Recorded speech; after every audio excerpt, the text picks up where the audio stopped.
Good afternoon, and thank you for joining the Future of Finance Digital Identity discussion. I shall now pass you over to Dominic Hobson and the panel. Thank you. Hello, everybody. I'm Dominic Hobson, co-founder of Future of Finance, and it's my privilege to moderate this panel on the promise and power of digital identity. As anyone who's heard me bore on about this subject will know, I think digital IDs are not just an exciting idea in their own right, but actually part of a much larger revolution in capitalism as a whole, in which consumers are going to regain control of their own data. And in the process of doing that, overthrow not just the business model of certain FANGs, one of which finds itself under an antitrust investigation from the Department of Justice today, but also the way in which every business in every industry, including financial services, will work in the future. We'll start with energy and insurance, but it will extend rapidly into broadband, into health, and eventually even into our day-to-day shopping. So I'm confident that this is going to be the first of many discussions we're going to have at Future of Finance on this topic. And to help us kick this series off, I'm joined by 6 people with very different perspectives on digital ID. Harry Weber-Brown is Digital Innovation Director at the Investing and Savings Alliance, TISA, which exists to find ways that the various firms in the savings industry in the UK can work together to make retail investors richer, as well as supporting more vulnerable customers. TISA is leading the development of a digital identity scheme for financial services. The scheme aims to cut unnecessary costs, of which customer due diligence at client onboarding is undoubtedly one. Harry leads the TISA Digital ID project. Professor Philip Treleaven is Professor and Director of UK Financial Computing Centre at the University College London, which provides dozens of PhD students to work with firms on software and data analytics problems.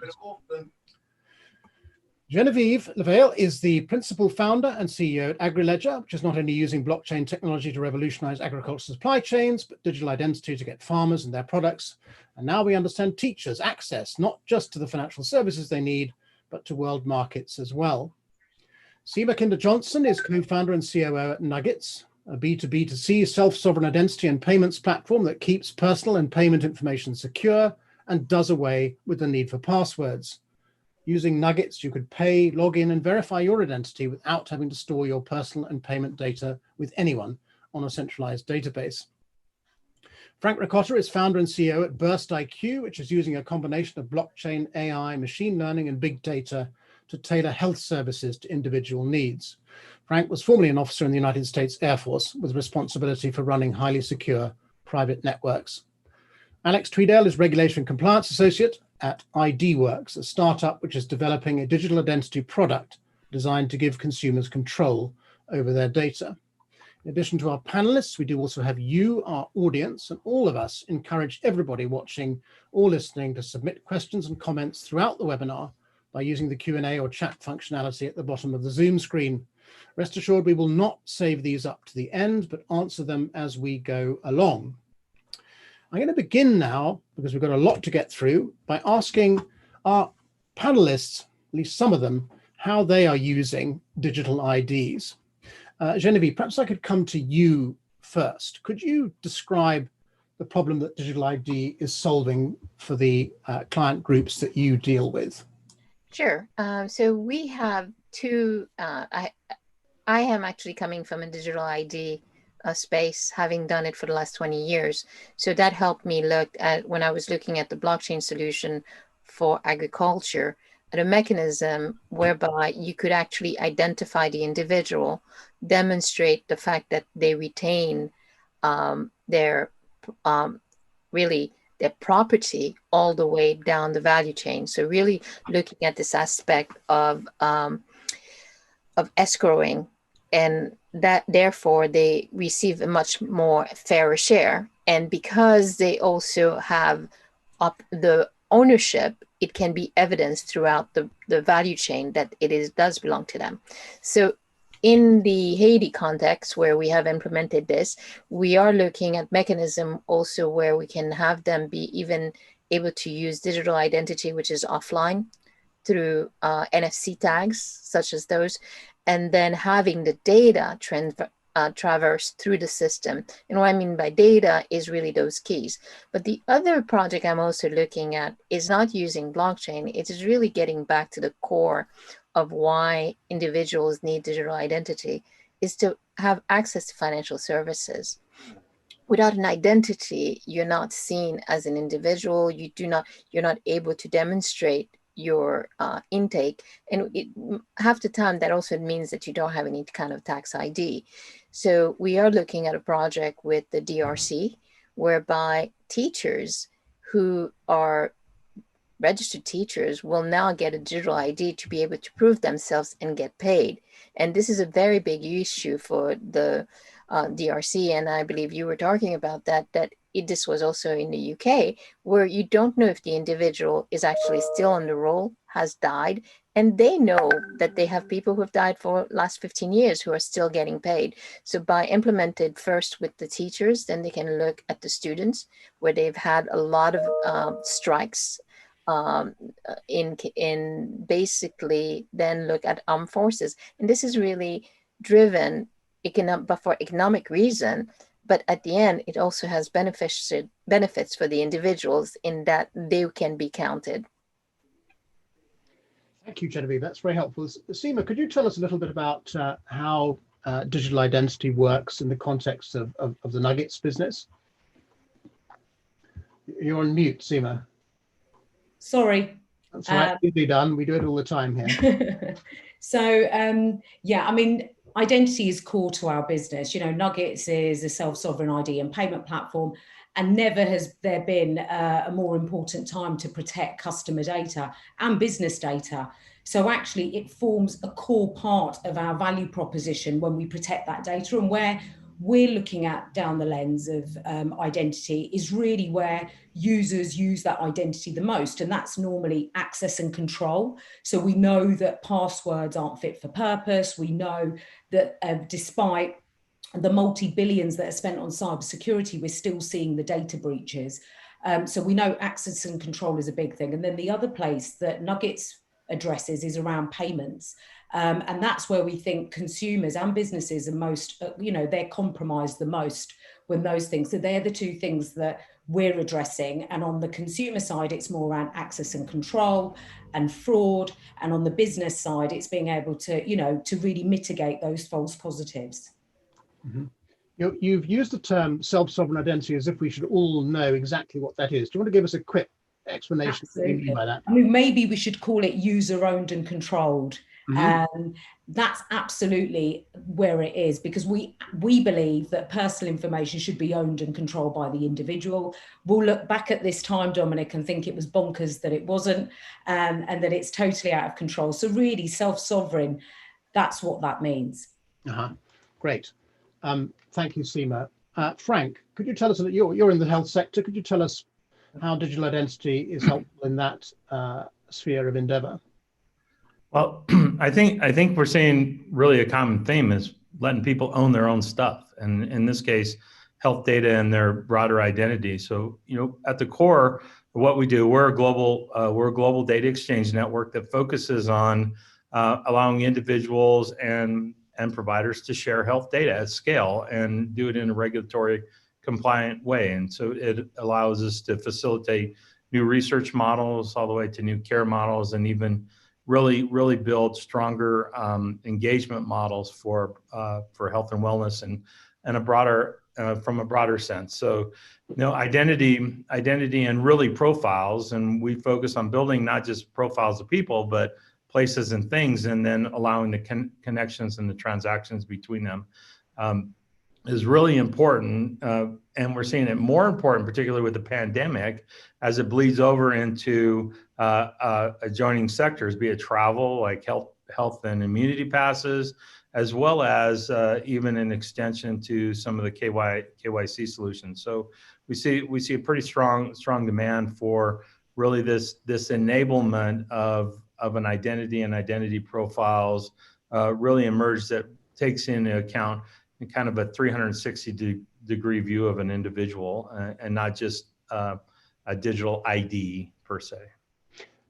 Frank, is there a dark side to individual health data, though? If I had a genetic disorder, for example, or a bad smoking habit, I might not want my health insurer to know that.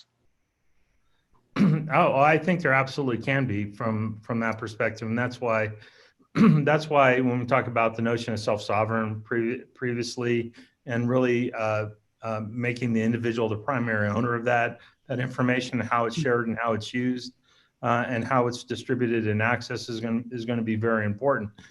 Because the data is going to really emerge in one form or another, be it via the provider or the payment side of life, and to use it in a positive way really needs a new way and a new framework to look at this in terms of sharing. But absolutely, there's a dark side to all this stuff. We already see from the standpoint of all the social nets how our information is used without our consent in ways that we probably wouldn't appreciate if we truly knew it. So I think it's more about bringing it out into the light and providing a framework that really is fundamentally built on privacy and consent. Mm-hmm. Thanks, Frank. So we now talk to Alex and Harry. Perhaps Alex first, about what the broader benefits of digital IDs are. Both of you are working, across sectorally, as it were. Alex, could you give us a sense of where you? Yeah, absolutely. Advantages are. Absolutely. I think the broader benefits of digital ID is quite endless. I mean, with a digital ID, it's really giving the individual, giving the customer a reusable and signed sort of bite-sized form of their data, which they could use to open a bank account, they could use to go traveling. This is in the long term. But there's processes right now where we can't prove who we are. So if I want to buy something on eBay from someone, they just have to trust that I am who I say I am. If I have a digital ID, I can go on eBay and I can go, it's actually Alex Tweedale who wants to buy this. And you can definitively see that it is me.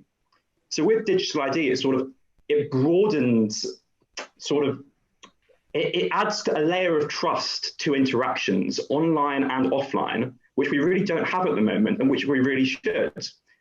Just like I can use my physical sort of driving license or passport to prove who I am, a digital ID allows me to do that, with something the bank has issued or something that my health insurer has issued. So it adds a lot more depth to trust, I think. I'll pass over to Harry, who can give his thoughts. Yeah, thanks, Alex. Thanks, Dominic.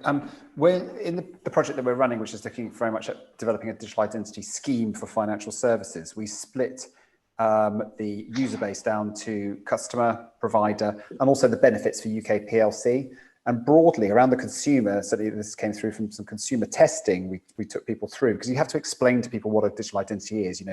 The person in the street may not really understand it. They'll understand passwords and logins, etc., but they won't necessarily understand kind of like a federated identity scheme.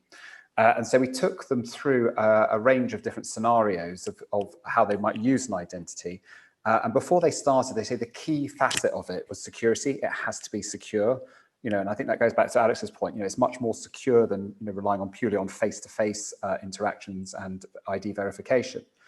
And then when they actually started becoming familiar with it, it was really much more around convenience. It's how do you weave it into their lives? So, it's a bit like a utility, which is kind of, you don't wake up in the morning and think, oh, I'm going to set up a digital identity. You will use an identity to deliver something, to do something else. Yeah. And I think certainly the convenience, faster opening of accounts, things like that, better control. I mean, it's a difficult one really, because consumers would assume that control and security are hard baked in there. And I think certainly it would be interesting to have a debate around self-sovereign identity as to whether the consumer is really ready for that, or do they want to entrust their identity with a third-party service provider, which is a known brand? Would I want to manage my own identity, or would I want Lloyd's or the post office or someone else to manage it? So that was the customer side. And on the provider side, the benefits on industry, there's higher conversion rates, cost savings, opportunities to digitize their back-end systems, remove manual processing, kind of transformation. And then finally, on UK PLC, and this is why the government in particular are very, very keen on this, and you'll see all sorts of things in the press around the national data strategy, smart data, all that require, and open finance, all that require a digital identity scheme to sit right at the heart of it, to put the user much more in control of their data. And that could then also drive, the digital economy as well. So it makes people easier for people to interact with UK financial services and other services in the UK. So there's an economical benefit there as well for the Chancellor. Thank you. He needs that. Thank you, Harry. Philip, could we come to some of the technical aspects of this now? You've explained to me that your interest is in universal object identifiers, which I suspect not many of the people listening will understand what there is. Is there can you shed some light perhaps on digital IDs from a technical perspective as to how you manufacture such a thing and make it reliable? Yes, the first thing is I think most of the panelists are coming at this from a authentication and security point. We come at it from an information management point on the top, across the top of the internet. So if you think what back before the internet, now been around for 40 years, there was a myriad of communication systems, and the internet unified all these communication systems into a universal system. And what a number of organizations, in particular Bob Kahn, who is a co-inventor of the internet, have been doing for probably the last 15 years, is to get what you might think of as a data net. How can actually people, organizations interact and share and access data? And the key to this is obviously unique identifiers that are unique, that can be allocated in a distributed way, and are persistent and resolvable. And what we're talking about is taking things that we take for granted that the world runs on, like telephone numbers, social security numbers, and even URLs, and generalize them. And we're part of a big consortium that's building a platform called AIR, which essentially is trying to create digital marketplaces. And the key for people collaborating in these marketplaces is identifiers. And why I call them universal identifiers is there are two big drivers for this work. So I should say a little bit about the AIR platform. What we're trying to do is to create a platform where you can do privacy preserving access. We don't actually take all the raw data into a cloud to analyze it. And you can do distributed machine learning training and analytics. And the core technologies are this new emerging thing called federated learning, which covers both the infrastructure and the machine learning. And it builds on a concept that Google developed so that they could actually train their algorithms in a privacy preserving way across millions of mobile phones to do keystroke prediction. So there are two major trends going on globally to do this sort of information management using unique identifiers, we're saying, at a global level. Digital identifiers, primarily this has been pushed by Bob Kahn in the United States. And if you look up Bob Kahn, DOI, they've got a whole infrastructure and a mechanism for resolving these. And it's essentially taking the web URLs, universal identifiers, and generalizing them. Okay. The other one which it touches base with is the German or European Commission work on Industry 4.0, so that you can actually track objects right through the supply chain when they're digital, in design, right through to what every machine has an identifier, every product being produced on it. You think about food and traceability, the key to all this, you end up with something like an internet URL, which is unique, which can be uniquely identify every physical and digital object that's actually floating around in the world. And these can be allocated, as with telephone numbers, on a decentralized basis. So I hope that wasn't complete garbage, that you got something out of that. The key thing, we would say, is not authentication and security. There's a more fundamental thing, which is actually doing global information management or information management within a company, because the same concept can be applied, in an organization, or it could be applied globally. Well, Philip, there was an awful lot in what you said. Can I ask you possibly a slightly stupid question? As I No. said at the outset, and as Seema said rather more eloquently when she spoke, what we're looking forward to here is a world in which the customer takes ownership of their data. Now, that customer can be a corporate, if we wish. It doesn't have to be an individual. And the world which you're describing, I think, accords with that vision, oddly enough.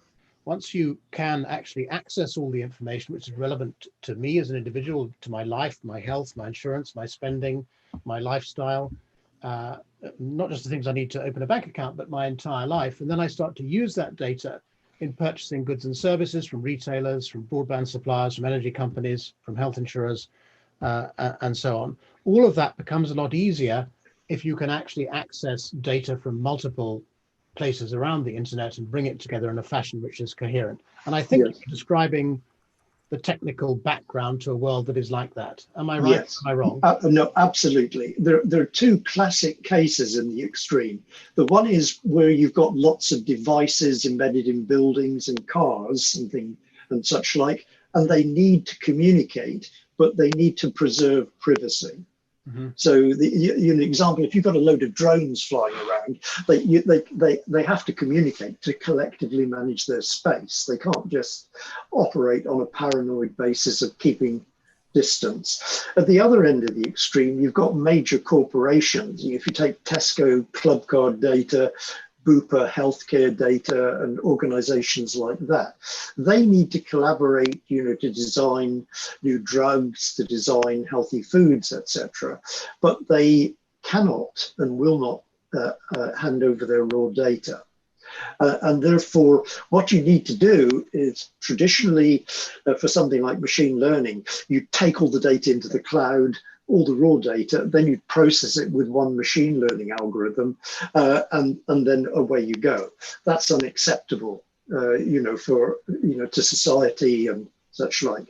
What's going on in the opposite with federated learning, which is, I think, is going to be quite impactful, is that you actually take the algorithms to the data, you train them, and then they share their analyzed results. Now, the only way the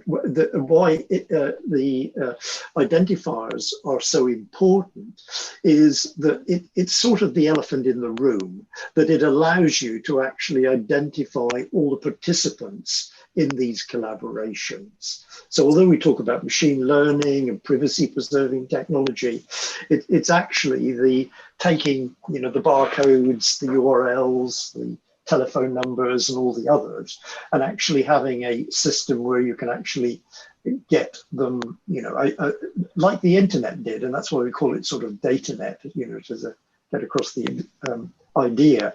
It will allow all these different digital and physical objects to be actually communicating.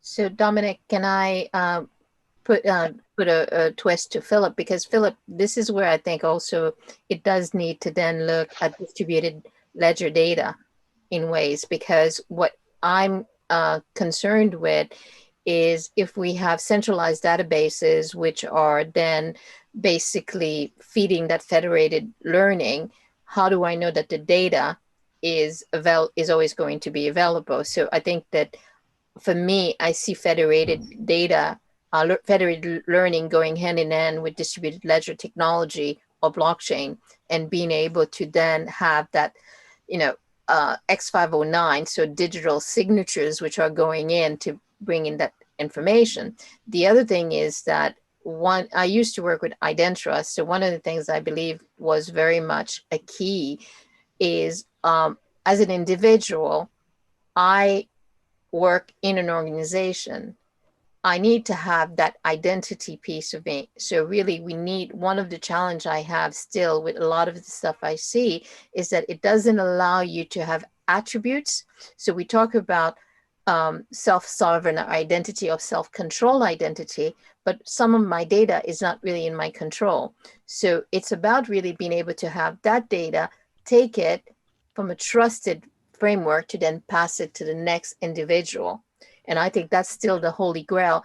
And maybe federated learning will be in that realm, because there is that sort of zero knowledge in between, except me as the centralized individual, which is passing that information. So that's the challenge I see. And also in the 5 years ago, I was saying the banks should be the one maybe who keep our identities, or financial services, really people who already are into this space, and work with government. So my government ID is the start of my identity, but is not the end of my identity. Thanks, Olivia. So we're starting to get some questions in now, and one of them pertains to something I'd like to talk about anyway, which is the question of how you make a digital ID trustworthy. And the question is this: for identity authentication, provisioning, access management, and this is the crucial bit, I think, to what extent do the panelists believe there is a need for verifiable standards for identity enrollment, so that these portable self-sovereign identities and the documents that supported them at enrollment can be actuarially risk assessed? I refer to enrollment as onboarding involving human checking and risk scoring of documents and credentials. In other words, if I want to get a digital identity, I submit my passport, my utility bill, my driver's license, whatever else it is, and I'm issued with my digital identity. How does the enrolling body know that I didn't just, create those on my computer, and that they're bogus? Alex, is this something which you guys have been thinking about? Yeah, so we use two different technical standards for this. We use one called Decentralized Identifiers and one called Verifiable Credentials. And basically, the verifiable credential you can think of as the packet of data that you receive from your bank or your health insurer. And then the decentralized identifier, so say I want to get issued with some information, so say my name, my address, my bank account information from my bank. The bank will have what's called a public decentralized identifier, and that's stored on a blockchain in our case. And what will happen is when that bank issues me with my information, that credential that they issue to me will be signed by this decentralized identifier on the blockchain. So when I present my packet of data to a third party, that third party can query the data and see that it was issued by the bank because the decentralized identifier, which is in the credential, is listed on the blockchain as being from the bank. So that's how you can say that's how you can't forge it, because the actual data is stamped, it's sealed by this cryptographic decentralized identifier. Mm-hmm. So just to add to that, I can talk to how we create one of our identities. So what we do is we have an agnostic onboarding process. It's like an eKYC or eKYB process. So a user has to take a picture of a government issued ID. So you are reliant on that not being tampered with, but because of the checks that we put in place, we don't get many false positives, but we also go to a manual check. So we do an eKYC enrollment essentially, but you also have to have a liveness check, and that can be, we can change that based on who the bank that we're working with is working with. We can swap out, we work with a number of providers, but you have to be present as well. So it has to be someone that's live. And then we ask you to add a payment card. So it has to be a valid debit or credit card. And then we correlate all of that information to establish, but really where I say the other work starts, and that you can really, ensure that it is an accurate identity is it happens with all of that transactions that happen. So every time a user logs in, every time a user pays, it gets verified either with a merchant or a PSP. So the identity becomes stronger because of the transactions that are held against it. So you can almost forget about the initial onboarding process that took place, a year prior. Can I attack it just from a slightly different perspective, just paraphrase from just a generic perspective, because what we're talking about is really how do you create a digital ID, which is like a physical thing that says, hey, this is me, and it's been verified that it's me. So one thing that says this is me. Then what we're talking about is really then the next layer up, which is attestations. And there's different levels of attestations. There's self-attestations of attributes about me. And then there's verified attestations. So in the health space, credentialing providers is pretty important. So all their their attestations about where I went to school, do I have my license, and all that has to be validated by a third party. So there's different techniques, and what we're talking about is different techniques to validate the attestations, be it through a bank and a banking transaction or other methods. And that whole standard to determine is the validator of an attestation, are they a trusted validator in some way? And it doesn't have to be a centralized entity that manages this stuff. It's really is, how do you determine that they're a valid, they're a trusted validator? That's pretty important. And that can be done in a process of validating the attestation or through behavior, as we're talking about, and which is really what identity is all about. It's me, it's my attestation and attributes, and then it's my behavior and how I interact within the digital space.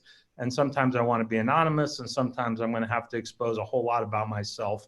And it's those patterns that actually also become part of my identity. But what I think the next step is, and really where all this is going, is we talk a lot about data and data rights and people having data rights and owning their data, which is important. But as we begin to weave in all this AI technology and this machine learning, what really is emerging in a lot of companies, and we're involved in a couple of these, are really pushing the whole notion of ambient twins, or your own digital self and your digital presence, where that digital self and digital presence has rights. It's not data rights. It has rights, and it's an extension of you. And so as we lay down these standards, and they're still evolving, in terms of how to validate attestations, it's important that as it moves forward into these profiles and how these things are shared in transactions, in the broader sense, what we're really talking about is what do digital rights really truly look like as a representation of myself or a thing or an entity. Thanks, Frank. Harry, could I ask you to chip in on this? You've heard Frank say there that in fact our social behavior, where we shop, what we buy, where we go on holiday, etc., becomes part of our identity over time, becomes a form of data which we share with people to prove that we are who we are. Frank also mentioned standards, and my question to you is, you must be wrestling with this in the UK Digital Identity Project.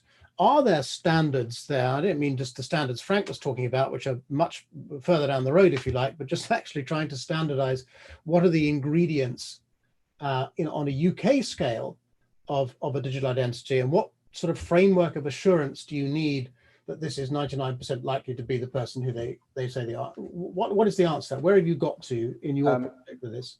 Yeah, thanks, Dominic. Yes, so there are effectively two standards in the UK. You've got the financial services standards, which are governed by anti-money laundering regulations. And so they sort of percolate down from an international basis through FATF, the Financial Action Task Force. And then they go through, obviously, legislation, and they say, we now recognize digital identity as a verifiable way of a person being able to identify themselves, to the same sort of level as a face-to-face identity verification. But that's about as far as it goes. And then the devil's in the detail that then comes down the next level, which goes through to something called the Joint Money Laundering Steering Group, which then puts out the guidance that says, if you want to identify someone in a digital way, these are the sort of checks that you need to put in place. Yeah. And the difficulty is when you're opening up a financial product, there are scales of different types of evidence that you need to be able to provide. So what we've done is we've taken the sort of the highest grade and we've worked our standards around that. So it's saying, you've got to validate the identity. Does the person exist? They're not dead. There hasn't been any fraud against them. You've got to then verify, is it the person who's purports to have that identity, are they who they say they are? And that's going back to Seema's point around binding it to a government document of some kind, or even using things such as open banking logins. There's a whole range of different identifiers or ways that you can bind the person who claims that identity to some form of master document or of a kind. And then the final piece is the anti-impersonation. So that's kind of the financial services approach. And then you've got the government approach, which is built on the National Cybersecurity Guidelines. And they take a kind of slightly different approach. I mean, they're not totally different, but they are markedly different insofar as activity history is something that the government wants. How often do you use this? It's not a point that is of interest to financial services at the moment.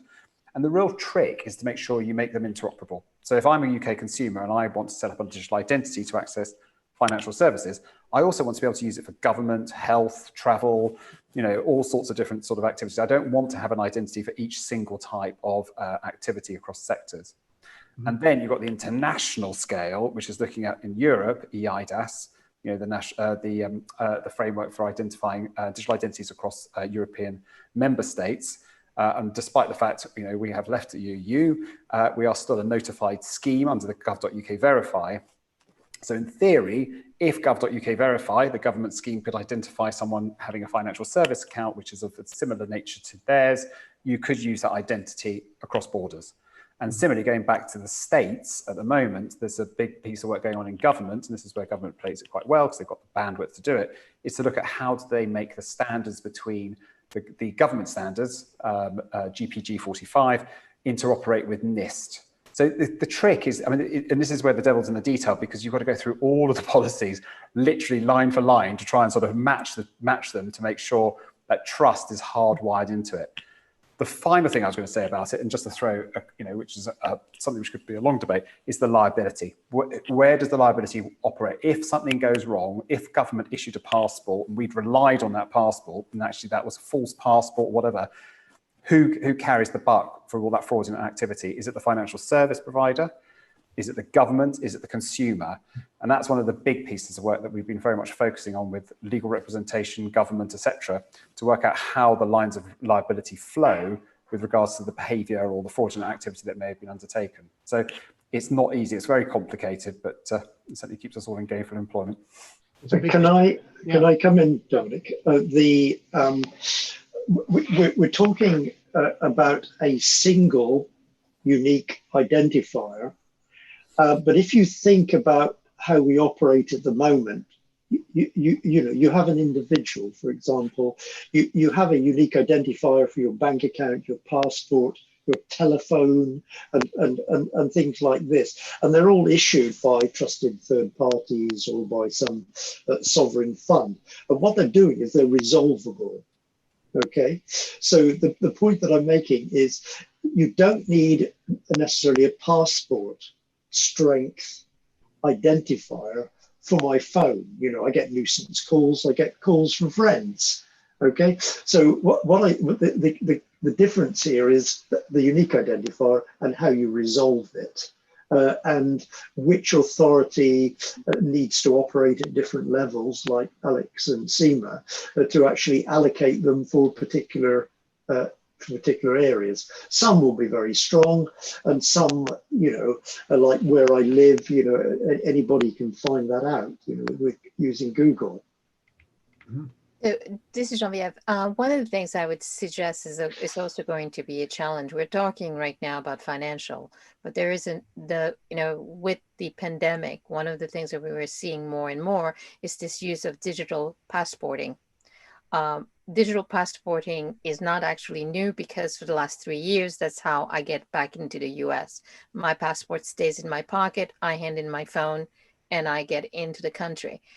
Now, if we look at some of the work that's coming out from Yoti and also from, can't remember the other company, it's this idea of having this digital passport, which can be challenged to give you access to either entry to borders. I expect that to be the case. Today, there was an announcement about United Airlines looking to create a COVID testing passporting access to allow for the corridors to be back open, because that's really what's going to open trade. So obviously there is a question of movement then, because it's telling where you've been, but that is also saying, do you have immunity or not? So those are things that I think that we need to also be looking at cognizance. And that's not something that is necessary, let's say, for my financial services, but it is also going to be part of my identity. And I need to be able to show this based on a full wallet idea. So my wallet has many different parts, and depending on who's querying it is the information that they receive. Mm-hmm. Could I raise a question which occurs to me as I listen to each of you speaking, and it resonates with a question which Eugene Kemp has asked, where he says, across industry, since the goals are broadly the same, should we not have a central digital ID gatekeeper in future? That raises all sorts of questions. But my question is this: who do we expect to issue these things? Will a new breed of issuer of digital identities come into being, and we as consumers or corporates will decide who we buy them from? And will those issuers operate to a single set of standards? And how open is that to, if your bank wants to know if you're who you say you are, you can direct the bank to go and get it from this third party provider. Who do we think is going to be the issuer of digital IDs, in short? I think banks. I think it's gonna be, you first get one, somewhat like the Estonia. You get your digital ID when you're born, and it just says your name and some information about you. Then you keep going through, you will have, so this is why, for me, this whole idea of self-sovereign identity, if I become incapacitated, how do I retrieve the information? And this is why you have these authorities. So if we look, digital identity in the UK or the US, which is very sort of a decentralized, versus when you're looking on the continent where they have these authorities. So Thales and others in the UK are not in the same way as, let's say, InfoCert in Italy, which is part of the Camera Commerciale, so which is it's an extension of government. So now I'm asking, so we can have an issuer, but then I need to be able to deposit my information somewhere. And I would want that to be a regulated entity. And I think so far for me, the one that I'm going to trust, because they're used to having to deal with regulation, is going to be a bank. Yeah. I'm not, I don't trust the government. And I trust the bank more than I trust the government.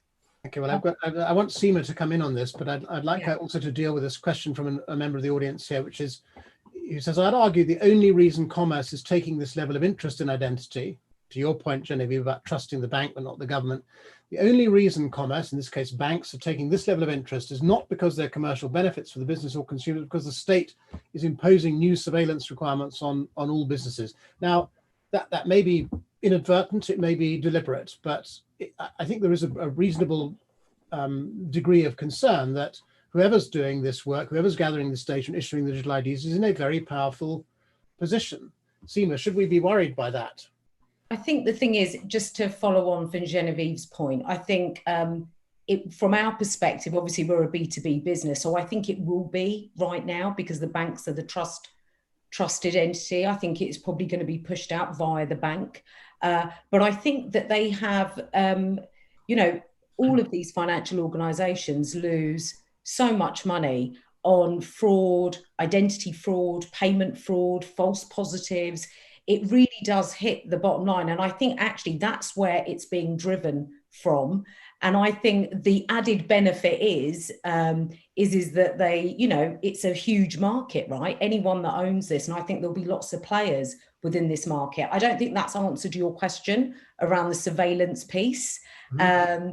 But, I'm an optimist, and I think from my perspective, the meetings that we have, they are driven from a place of, we need to protect customer data. There's huge reputational risk to us of the data breaches. We spend huge amounts on cybersecurity. Despite those efforts, there's the risk of the breaches, there's risk, there's compliance, and then there's the fraud piece. So I think that's keeping them busy right now. Can I just add something to that as well, Dominic? Actually, I think I don't think it's necessarily driven from industry perspective, driven by the concerns about government surveillance. I think it's more about large American firms in particular coming over and owning the front screen, of all mobile devices. So it could be your Apple ID, could be your Google ID, etc. And I think in particular, some of the big banks are very cognizant of the fact that if they don't get their houses in order and develop an ID which enables consumers to pull information into their environment and can kind of control the user interface, someone else is going to come over, probably a North American firm, and steal their lunch. Mm-hmm.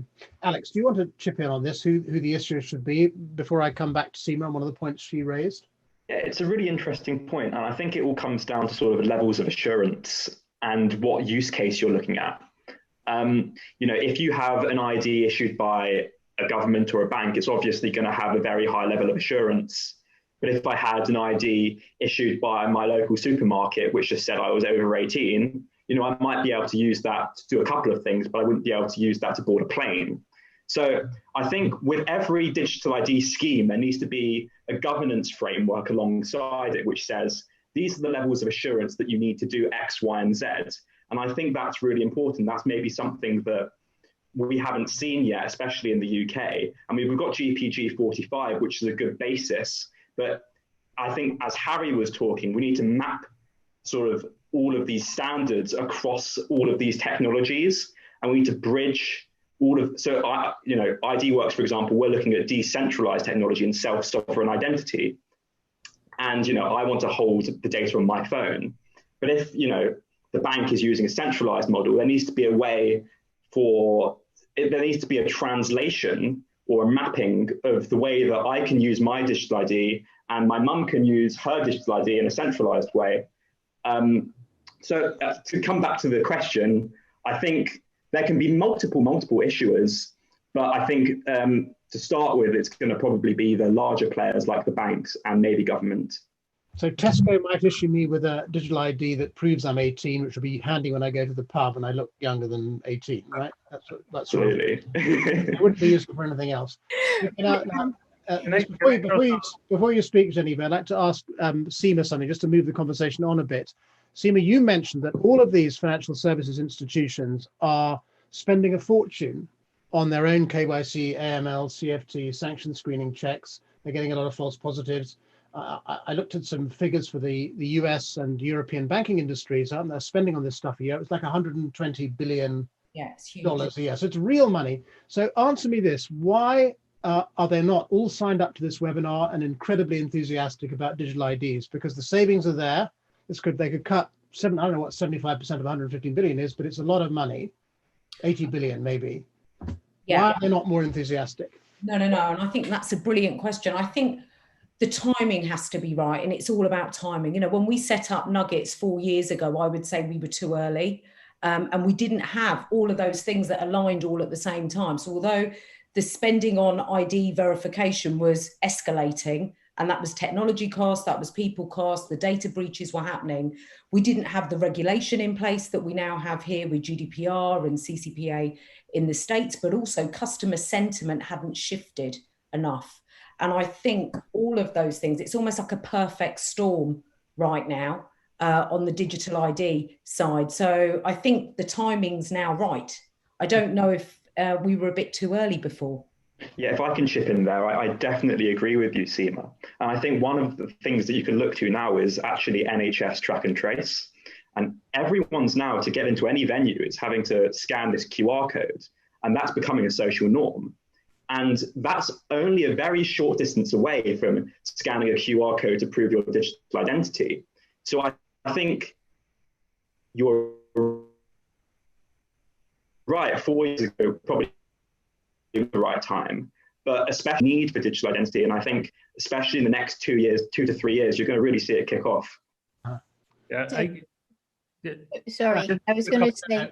Hold on, let Frank have a word. Genevieve, okay. Then we'll come to you. Sorry. Yeah. So who should control it? I'm going to go a little more libertarian from the standpoint. I think the ID component of itself should not be controlled by any entity. I think you got to split up the notion of the identity, the ID itself, like the ID token itself, to say, hey, this is me, and all the attestation and the trust attestations. I think where a lot of the oversight needs to come in play. Who are the trust anchors? Who are maintaining the trusted data associated around ID in terms of validating that? And I'm not sure that both should be on the same environment. I'm good with self-sovereign, me maintaining copies of it on my own device, but banks have different needs.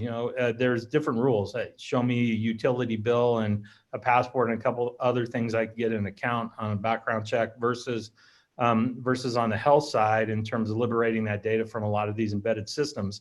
And what we're seeing now is really a lot of pushback on digital identity and who controls it, because it's a disruptive factor in a lot of industries. I mean, there's an embedded incentive to maintain things the way they are, to control things the way they are, because it's such a powerful powerful disruptor. And even if you go back to the UN side of life, which says by 2030, everybody on the planet to have a legal ID from birth on. Put digital in front of it, and it becomes a whole nother can of worms. So I'm a big fan. I'm going to be my blockchain side, a distributed side of the ID, with lots of trust anchors contributing to the network. What I was saying is that we are almost exclusively looking at the financial. What I think is very important is also to look at the medical aspects. I kind of touched on it with the COVID, but in reality, let's take it to the insurance factor. So if I have a digital identity and I have certain tests that have been run by my doctor, and I go to the next doctor, many a time they will try and redo the same test because they're not trusting the information. But if I had a digital identity, which was allowing me to transfer that and to be able to transport that information, then there would be savings, which have to do with the fact that my insurance, and this is why insurance companies are looking at it, my insurance company would not be paying for the two tests to be run by two different doctors. And then also that information is available. So I agree with you, Frank, in terms of the anchors. My anchors are going to be my financial, it's going to be my education, it's going to be my banking. But that token, because should something happen to me where I become incapacitated and it's only sitting in my phone, how do I, and this is where I think there is still this whole thing, who are my trusted people, my guardian, who then can unlock that information to make sure that I have access. And until we have that, we have a challenge. Yeah, and I think that's a different level than who controls it. So and let's not discount, and it's only 2 seconds. Let's not discount how much all the omics side of life is going to play in identifying who we are. I mean, be it genome or by other extensions and the devices and everything else we wear. So that line between the health and personal wellness side of life with my financial health and wellness side of life, that's blurring pretty quickly. Now, I'll read a comment from one of our listeners here, Michael M. Digital wallets will allow users to import credentials, brackets, identity proving documents from a plethora of issues. Identity issuers. Identity consumers can then choose which credential they trust based on LOA and provide according access. In this use case, the issue of who issues an ID is a moot point. And I think he's kind of agreeing with the point you made, Frank, and the point you made, Alex. Now, here's a question as well from Nat Say. Individual banks cannot be trusted to remain impartial, especially as their revenues shrink as a result of new disruptive banking models and businesses, a point you were making, Frank. Sooner or later, as they get more desperate to generate revenue, they'll bend the rules for the use of the data in order to gain more insight by hook or by crook. I'd suggest it must be a third-party, independent yet trusted organization, slow and steady, so everything is checked and triple-checked before any changes are made to it. He suggests SWIFT.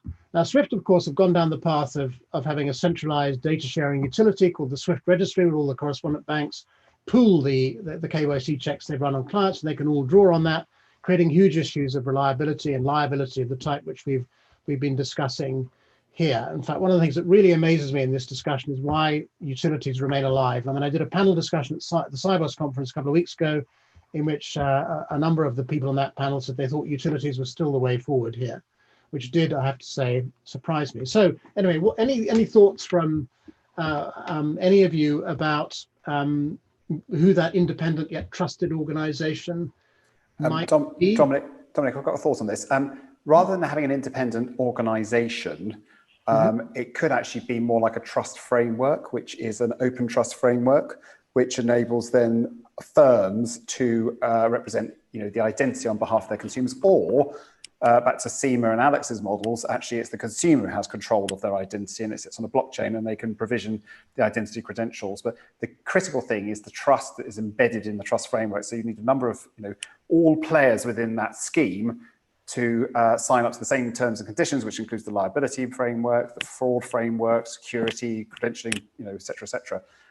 Rather than a single issuer. I think we're getting caught down a sort of, bit of a rabbit warren. I don't think there needs to be a single issuing, the government's tried it, they're backing off from it now. It's too big a nut to crack for them. They want to buy identities from the marketplace rather than having to go through the expense of verifying identities. So, rather than thinking about it sitting somewhere centralized, which also creates a honeypot, so if all identities sit in a single place, if someone hacked into that, can you imagine what carnage would be reaped upon the financial services, the health sector, education, everywhere? If people had all your identity credentials. So, we've got to look at it, I think, much more as a distributed approach. Okay, And, who's going to set those standards, those frameworks of assurance to which Tesco and RBS and whoever else decides to issue?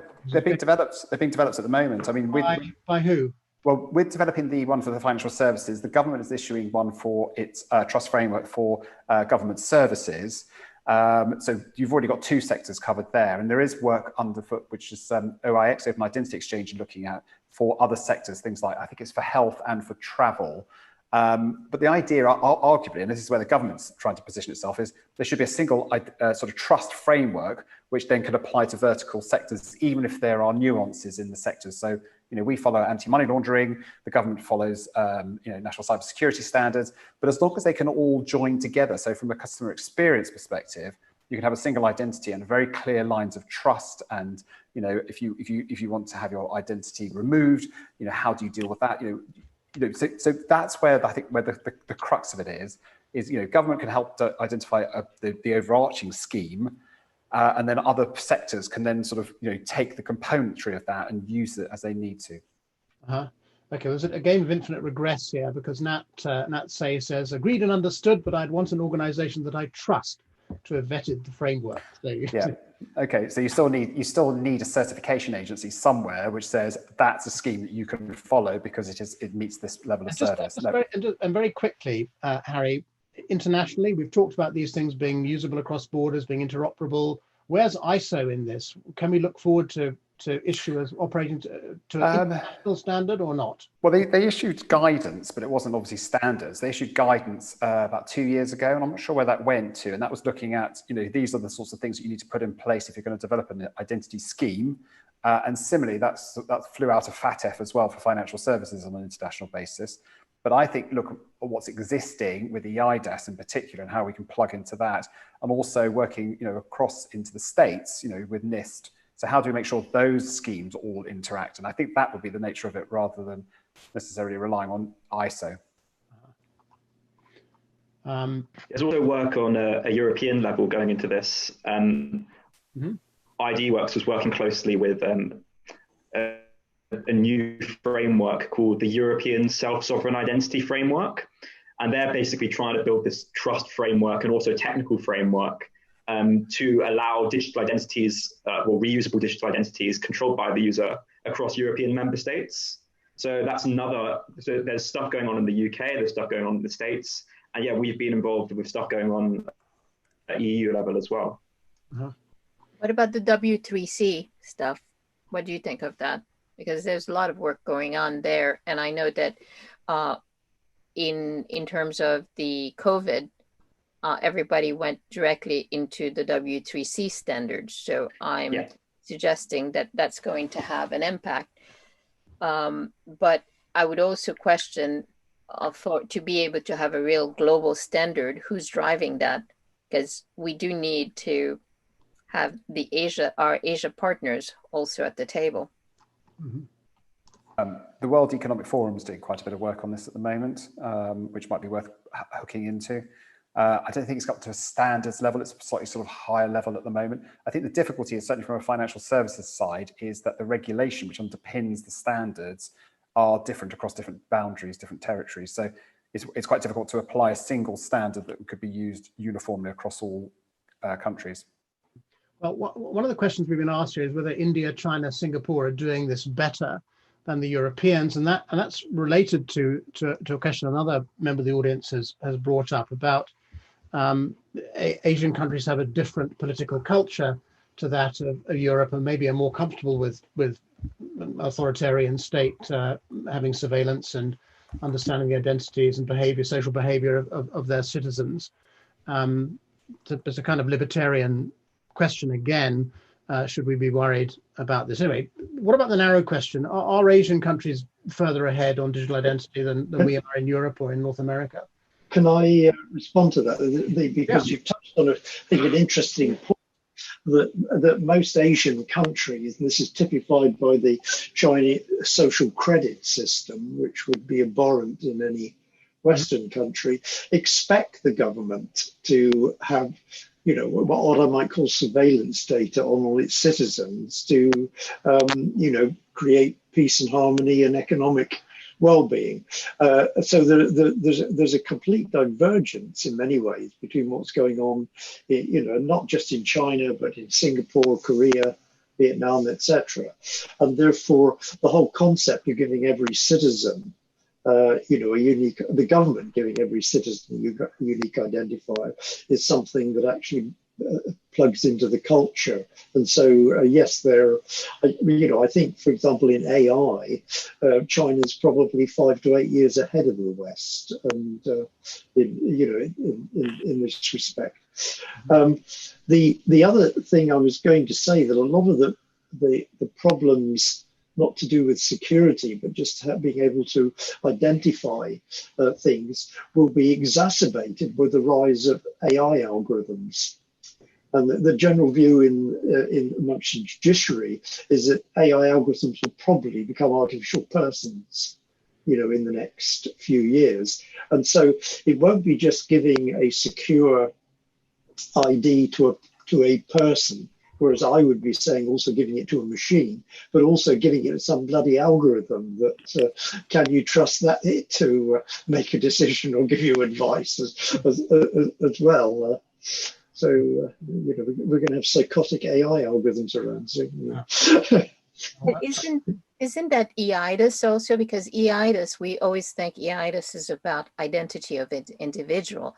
At its root, EIDAS is really about the identity of systems, and then how it then the states, the different member state look at that, and the individual is really at the tail end. So I think that we've just in my point of view, is in the last 4 years, we haven't moved the needle very much because we've been too busy from an European standpoint, sort of like fighting with one another, but also to sort of bring, I feel like if we look at how India has done with Aadhaar, or what China has done with WeChat, because now I don't know if any of you have tried to get a WeChat account. It's the most difficult thing, and you must have somebody vouch for you in order to get an ID. So we should be looking at what have they done, and also where are the failures, and then also how systems need to interact. I think there's so many questions still left open,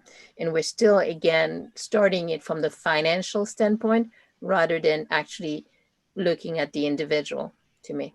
Can I give you advice on getting a WeChat account? It's very easy. If you're at university, you just go out in the lift lobby area and you say, Chan, sign me up to WeChat. And he comes in and he types a few things and away you go. And the only downside is you can't get the WeChat wallet, which is probably the most useful. I have one. Very good, congratulations. Obviously, they don't trust me. No, there is a way. The way you have to do is you have to actually be in China. You have to actually show. You have to have a bank account. You have to have also a lease. So many different pieces before you can actually get that wallet. Yeah, can I make the point that I said at the beginning about the universal identifier? I think we're sort of a pre-internet level where you've got lots of different companies and governments and that creating their own digital identifiers. And at some stage, things like giving every person a unique identifier at birth, it'll be like an IP address. A lot of these things have actually been solved around the internet, where and then once you've got that, then you tackle the security and authenticity problem on top of it. I must unfortunately, Frank, we're sort of out of time here. We're actually run 4 minutes over, but we're having such fun. I'm happy to let it run on for a couple more minutes, but so make your point very quickly, Frank, and then I'd like to ask everybody just to give us a view of where you think we will be in 5 years' time with digital ID. But Frank, make your point quickly and I'll come back to it. Okay, so I think the best standards when we talk about standards are those that start from innovation through adoption and not top down. I mean, every time we try top down, they become very cumbersome and hard to adopt. So right now, I think we're in the innovation and early adoption cycle, and a lot of these things that will eventually be standards will pop up and emerge. And then the second thing, I think we just have to be very attuned that we can drive down this path that restricts individual liberty and action or actually enables it. And I think it's at crossroads as well. Okay, so what's your just to answer that question, where we'll be in 5 years' time? Are you optimistic that we will be in a libertarian situation, or will we be an authoritarian situation? I think it's going to be different around the world, and I'm hoping the libertarian side of life, because I really do believe that it is key to inclusion on so many different levels: financial inclusion, health inclusion, and just educational opportunities. And that's where I hope we emerge in 5 years from now. Okay, thank you, Frank.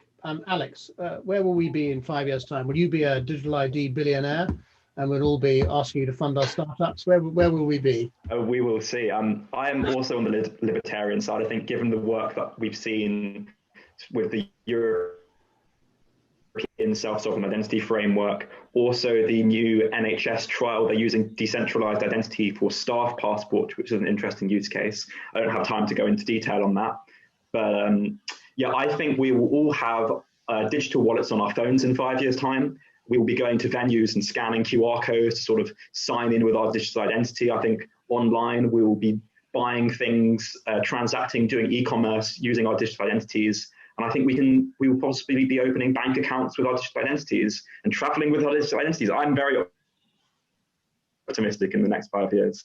Okay, thanks, Alex. Harry, 5 years' time, will your digital ID project still be running, or will it all be up and running? It'll be up and running. I think also it'll be kind of invisible to the consumer. I think this is just a facilitating technology that sits up behind the scenes.